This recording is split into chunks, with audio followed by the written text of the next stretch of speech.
My name is Olle Johansson. I work at the Department of Neuroscience at the Karolinska Institutet, and I'm heading a group called the Experimental Dermatology Unit.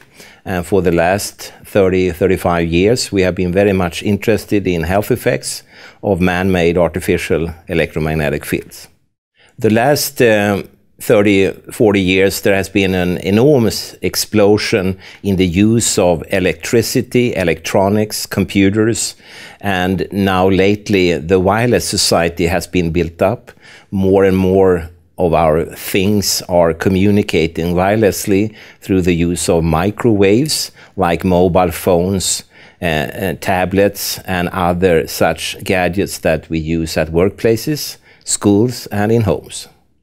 When you read in the scientific literature in well-established and well-controlled research journals, you are struck by the enormous amount of papers clearly showing that these kind of electromagnetic fields we are talking about do have very scary in many instances and very strong effects at the molecular and cellular level, as well as the tissue and organ level, the animal level, the plant, bacteria, and human level. It's actually, for a scientist, it's a big enigma, a big question why society doesn't pay attention to this. And for, 2 years ago approximately, we formed a think tank. It's a very presumptuous word, but some kind of think tank collecting a lot of very good people with background in journalism, politics, etc., and trying to come up with tools, new tools, to share the information with the general public as well as with people in power. And also we have investigated the possibility to use old tools like YouTube, for instance, to impact on people. But unfortunately, people are more interested in the classical sex and violence stuff on television and radio and newspapers, and few pay attention. It's very hard to rank the different effects, but if I would try to rank them, I would, and that may be a surprise to many, I would put at the last place the cancer issue. The World Health Organization has cancer classified radiofrequent electromagnetic fields. Yes, but from a public health point of view, it's a very, very small question. The big issues are, of course, impacts on, for instance, bacteria, impacts on our immune system, our possibility to produce coming generations that we call fertility, and that kind of issues. And many of them are nowadays on a solid ground, and there has been groups formed, for instance, in the United States, trying to get politicians to understand that they need to reduce the exposure, particularly of women, of pregnant women, of babies, of children and teenagers. It's a very broad range. We have tried to add to the research field as good as we can, but in Sweden there has been a tremendous problem to get funding, but other countries have been much more lucky in that way. And today the number of published papers in peer-review-based scientific journals are many thousands of papers. So there is an enormous wealth of information, and based upon that, it's just to start to think about what should it be tomorrow. And I've coined the expression that we need to introduce tomorrow's green, human-friendly technology. And for instance, if you take a computer that is wireless or a mobile phone, and compare it with a wired computer or a wired telephone, the information is exactly the same. If I use a mobile phone, the things I say doesn't get more intelligent. It's just the same. So maybe the simple solution would be to take a few steps backwards and reintroducing wired systems, and especially in Sweden, we would be very happy because we have one of the biggest cable producers in the world in Sweden, so they would be very happy to re-cable the whole of society. The safety standards, or rather they are recommendations, they only take into account acute effects as short as down to 6 minutes of exposure, and no one uses their mobile phone, for instance, for 6 minutes and then never again. And it's also only taking into account so-called thermal or heating effects. And the issues are not there at all, and that we knew very early, already in the 1990s. And the issue instead is at non-thermal levels and long-term exposure, much more than just a few minutes. We're talking about months or years, and what happens then. The safety standards or the recommendations that is set nowadays, they are based and controlled by fluid-filled plastic dolls, so-called phantom heads. And even the organization doing this have pointed out 2005 in London that their recommendations never were meant to be used in biology or medicine. It's a complete misconception of the rest of the society, and they want to wash their hands, saying that they never meant that. And unfortunately, the day after having said this in London, the same person from the same organization at another meeting in London seemingly had forgotten what he said the day before. So they don't really know how to put a stance on this, I would say. And at the same time, for instance, the European Commission has asked for new updated guidelines taking into account real biological measures, which so far hasn't been done. To be a scientist and trying to investigate this safe technologies, because society says through their authorities this is completely safe, just go ahead and use it. But it's very unsafe trying to question this and investigating it. And for myself, my personal experience, unfortunately I must admit that the cost has been too great. The number of drawbacks and slander and bullying and harassments and so on has been just too much and just too hard on me and my family. And the cost then has been just too great. And it's odd because I look upon myself as a mental fire brigade soldier. And just imagine if the ordinary fire brigade would be coming with the red trucks. We wouldn't be spitting at them, we wouldn't be shouting at them.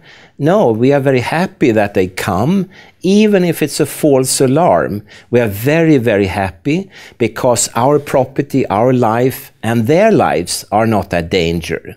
We wouldn't be scolding them and saying, go to hell. But that's happened with the mental fire brigade soldiers, and it's a real disgrace to society and also a real danger. Somewhere along the road, they will throw out the important whistleblower, and that could mean the end, even for life and society. When you attend your grammar school and your high school and so on, you learn and you are taught that the civil society, including the big mother and father, the government and the parliament, they are all for you. They are to serve you, including the authorities and also the universities, of course. And if you read what famous thinkers wrote about the role of universities, they only talk about that they should be a public servant and they should only be based on need. What society needs, they should investigate. But the truth is that we are far, far, far from that. And nowadays, universities are based on personal career and also on profit. The developments should be turned into inventions to be sold, manufactured, and people should be gaining money from it. Different spin-off producers should see the light. And this is, of course, very far away from the basic idea. And I strongly sense we have to turn this boat around. We must. The mobile phone industry, they don't really have a role and shouldn't really have a role. Again, in a democratic society of the type we are talking about, the producers, the manufacturers, the operators and so on, they should not scrutinize their own product.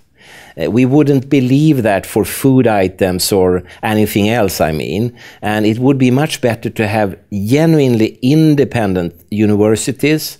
And as soon as you have smoke somewhere coming in society, they should go there as the mental fire brigade soldiers, immediately with their toolboxes, investigating what is wrong. And of course, hopefully, it will turn out in the future that there wasn't any risk, everything was safe, but that would mean that thousands and thousands of published papers all must be wrong at the same time. And that has never, ever happened before. So the probability is 0, I would say. The very interesting research we have, and we haven't done that, there are American and English and other groups who have investigated, is of course effects on, for instance, memory and learning capability.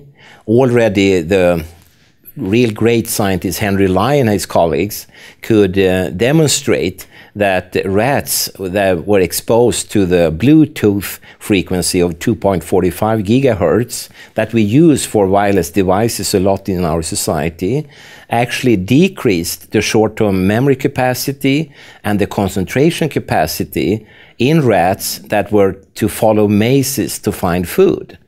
And when that was repeated, but using young boys instead, and in a learning task at a school, and in a very elegant double-blind folded experiment, it was shown that the boys that were exposed, they did less well on this learning task than the unexposed ones.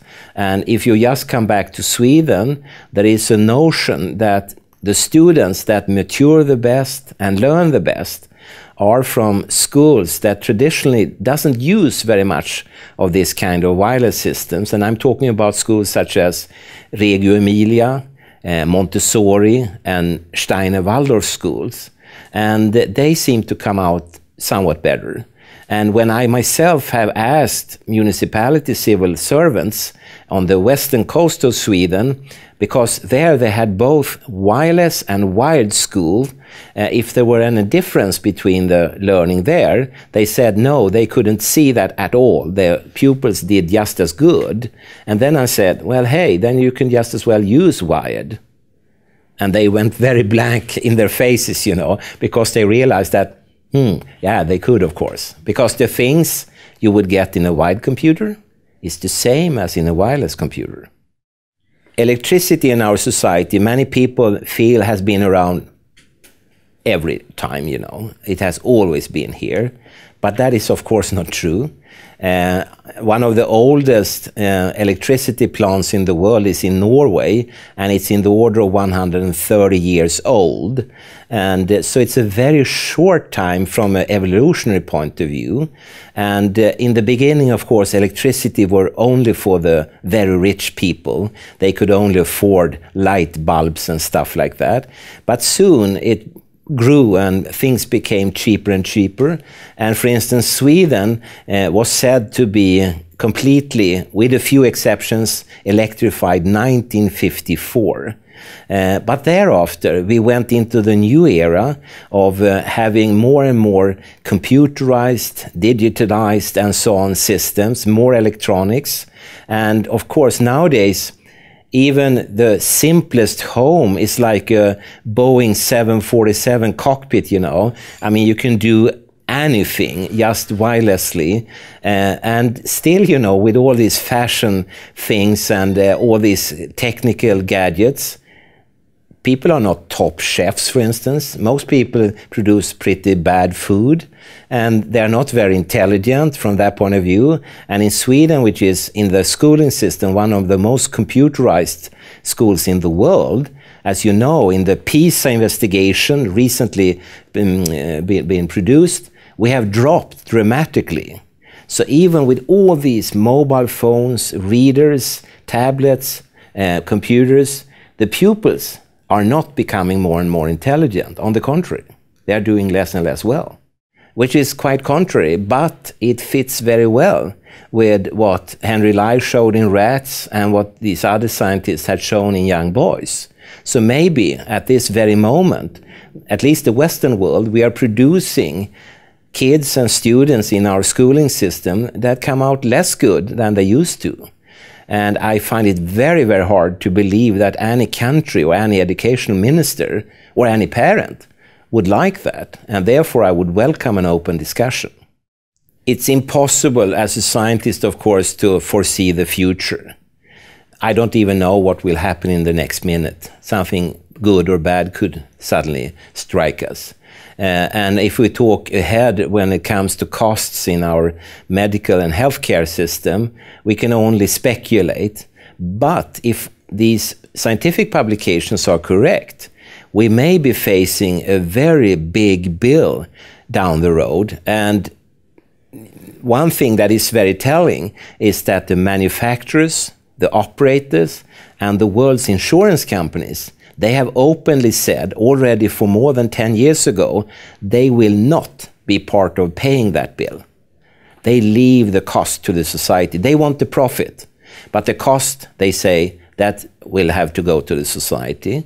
And I was at the meeting 2004 in London, and there were representatives for the manufacturers, the operators, and also lawyers from the insurance industry. And they were all saying that, no way, we will not touch this. We learned the lesson from the tobacco scandal, and we will not repeat it. So they have guarded their own interests. They have their own precautionary principle. And for me, being just a scientist, it's very telling that this is a red alarm clock, you know.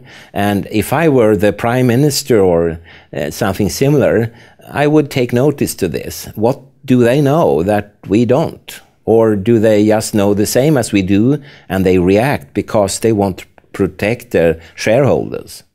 The World Health Organization has, through their International Agency on Research on Cancer classified both magnetic fields from power line installations and similar regarding childhood leukemia. That was done 2001.